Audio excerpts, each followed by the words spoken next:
Assalamualaikum warahmatullahi wabarakatuh. Saya Elisa Steren Jevanya, NIM 1208 1030 1097. Di sini saya akan menjelaskan tentang sketsa audit tentang 13.000 hantu di Satyam. Nah, berikut latar belakang dari perusahaan Satyam, yaitu Satyam merupakan sebuah perusahaan outsourcing India ternama yang melayani lebih dari sepertiga perusahaan-perusahaan dalam Fortune 500. Satya menduduki peringkat keempat sesudah Invoice, TCS, dan Wipro dengan pangsa pasar mencapai 9% dan memiliki pegawai sebanyak 53.000. Jasa yang ditawarkan Satyam Computer Service adalah berupa layanan teknologi informasi yang berupa pengembangan perangkat lunak, pengelolaan layanan teknologi informasi, desain, pengembangan data warehouse atau website, dan memberikan sistem integrasi dalam teknologi informasi di suatu perusahaan. Dan Satyam melayani pasar seperti manufaktur, retail, jasa keuangan, transportasi, dan telekomunikasi. Satyam Computer Service juga melakukan ekspansi dengan menjangkau 66 negara. Dalam laporan keuangannya, di mana sebesar 75,9% dari total sales revenue didapatkan dari jasa yang dilakukan oleh Satyam Group yang berada di negara-negara lain. Ghost Employers, itulah istilah yang digunakan dalam tulisan di Asian Wall Street Journal yang menjadi sumber kasus Satyam ini. Ada banyak modus operandi dalam melaksanakan fraud di Satyam yang sangat masif untuk ukuran di India dan dalam kurun waktu bertahun-tahun tanpa terdeteksi oleh auditor. Pemicunya ialah chairman Satyam sendiri, yaitu Ramalinga Raju. Ia melakukan pengakuan bahwa saldo bank sebesar 50,4 miliar rupiah atau setara dengan 1,4 miliar US dollar sebenarnya fiktif. Angka ini dilaporkan sebagai bagian dari saldo sebesar 53,6 miliar rupiah dalam kuartal kedua yang berakhir 30 September. Yang kedua, pendapatan untuk kuartal tersebut sebenarnya 20% lebih rendah dari 27 miliar rupiah yang dilaporkan, sedangkan operating margin hanyalah bagian yang sangat kecil dari jumlah yang dilaporkan. Yang ketiga, Raju melaporkan bahwa Satya mempunyai 53.000 karyawan dengan operasi di 66 negara, dan alasan awal Satya melakukan manipulasi itu diakui karena keinginan untuk melakukan ekspansi di sejumlah negara dan untuk mengelabui pihak pasar modal agar dapat persetujuan untuk melakukan ekspansi. Dan yang keempat, piutang yang dinyatakan terlalu tinggi sebesar 4,90 miliar rupiah dibandingkan dengan 26,51 miliar rupiah yang ditunjukkan dalam pembukuan. Dan di sini Satyam juga melakukan modus operandi, yaitu dalam neraca. Di sini ada beberapa pertanyaan untuk membahas kasus Satyam ini. Yang pertama, apakah jenis fraud ini efektif untuk Satyam atau usaha sejenis Satyam? Di sini, menurut saya, jenis fraud ini sangat efektif, yaitu karena di sini Satyam melakukan modus operandi, yaitu mengadakan 13.000 karyawan fiktif dengan alasan memanipulasi untuk melakukan ekspansi di sejumlah negara dan untuk mengelabui pihak pasar modal agar dapat persetujuan untuk melakukan ekspansi ke sejumlah negara. Di sini juga sangat mudah bagi Satyam untuk melakukan fraud tersebut karena chairman-nya sendiri itu melakukan pengakuan pada tanggal 7 Januari 2009, yaitu ia menyampaikan fakta-fakta pada neraca per 30 September 2008, yaitu dengan menunjukkan saldo kas dan bank fiktif sebesar 50,40 miliar rupiah atau setara dengan 1,4 miliar US dollar dibandingkan dengan 53,61 rupiah yang ditunjukkan dalam pembukuan. Yang kedua, piutang bunga fiktif sebesar 3,76 miliar rupiah Yang ketiga, utang yang dinyatakan kerendahan sebesar 12,3 miliar rupiah dan untuk dana-dana yang diatur. Yang keempat, piutang yang dinyatakan terlalu tinggi sebesar 4,90 miliar rupiah dibandingkan dengan 26,51 miliar rupiah yang ditunjukkan dalam pembukuan.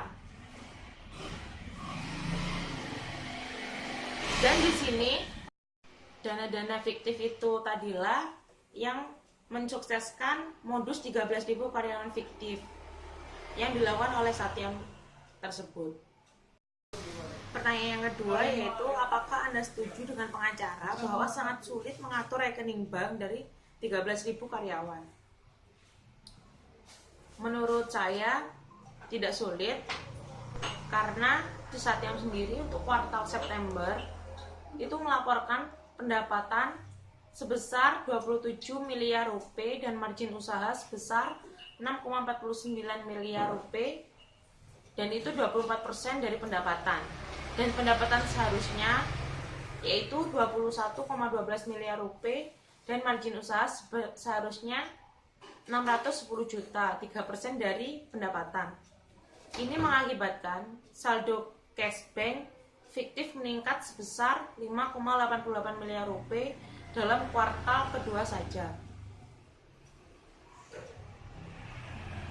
Yang semula merupakan kesenjangan kecil antara laba usaha sebenarnya dan angka pembukuan berlangsung selama beberapa tahun, sampai pada akhirnya mencapai jumlah yang tidak terkendali lagi ketika perusahaan tumbuh secara signifikan.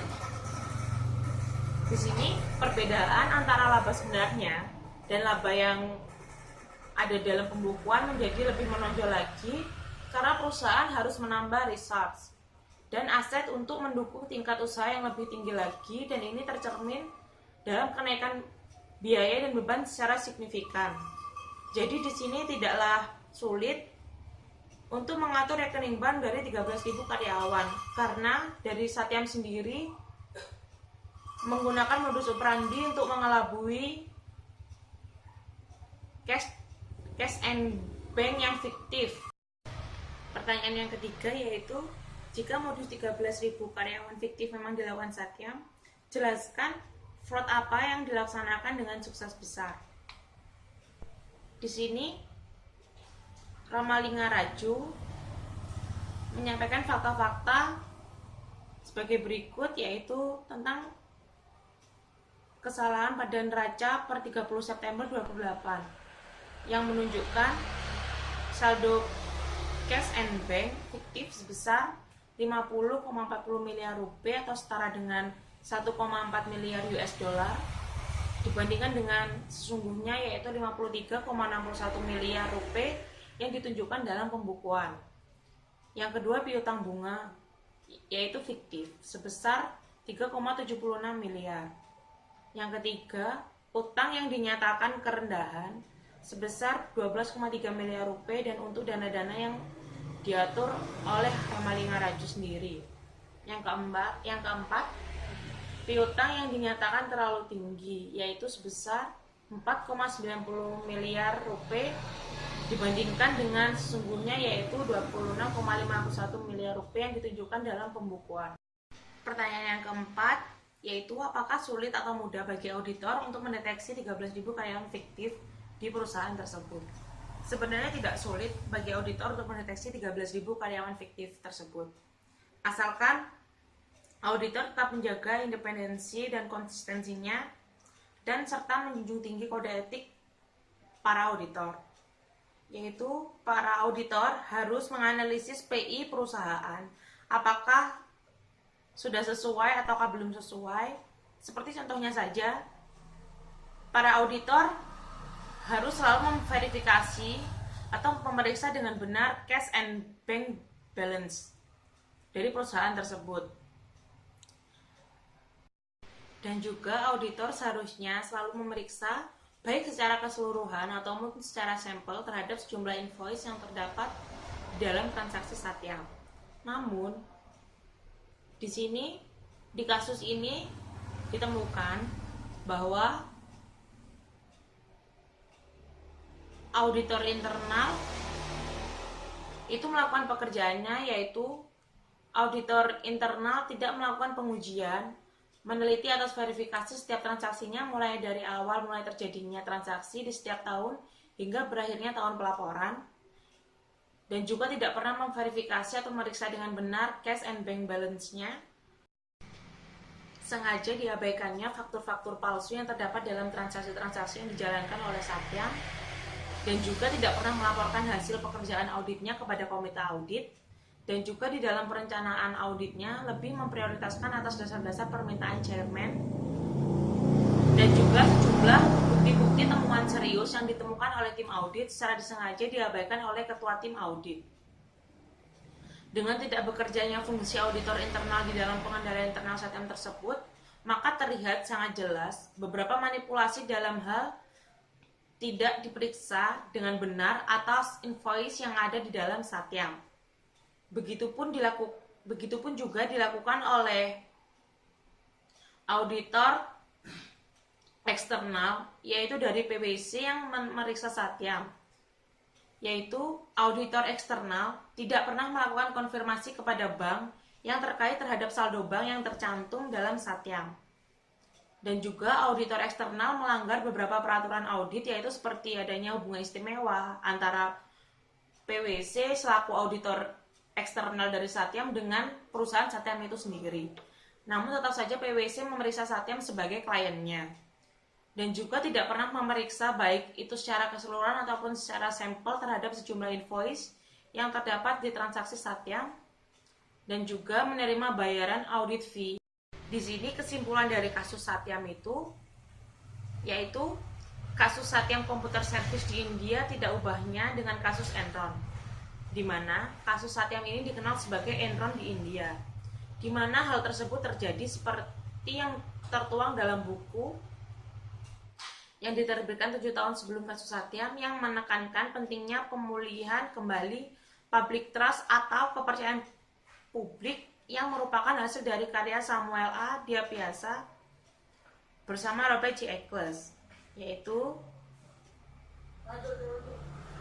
dari skandal Satyam tersebut terlihat akan ketamakan, keserakahan atau greed menembus segala waktu dan tempat, di mana hal tersebut dapat terjadi karena adanya pemimpin perusahaan yang suka mengatur target laba dan kinerja keuangan lainnya, di mana pemimpin tersebut bertangan besi dan rekan-rekan bawahannya takut kepadanya, di mana mereka juga merupakan pengikut setiap pemimpin. Dalam kasus Satyam ini terdapat beberapa fraud yang dilakukan, seperti diantaranya yaitu yang pertama, konflik of interest atau benturan kepentingan antara Satyam Computer Service dengan pihak auditor eksternalnya, yaitu PwC, yaitu yang telah dijelaskan sebelumnya. Yang kedua, billing schemes, seperti yang terbukti banyaknya transaksi fiktif yang disertakan dengan bill. Yang ketiga, check tampering, yaitu seperti pemalsuan cek, misalnya tentang sales atau penjualannya yang meningkat dan dicatat di akun cash and bank yang tidak pernah dikonfirmasi dan diverifikasi oleh auditor. Yang keempat yaitu fraudulent statement, seperti dalam menyajikan laporan keuangannya, menyajikan aset atau pendapatan lebih tinggi dari yang sebenarnya, atau adanya penyembunyian informasi atau tidak dijelaskannya tentang liabilitas atas pajak perusahaan. Sekian pembahasan dari saya, semoga bermanfaat untuk semuanya. Wassalamualaikum warahmatullahi wabarakatuh.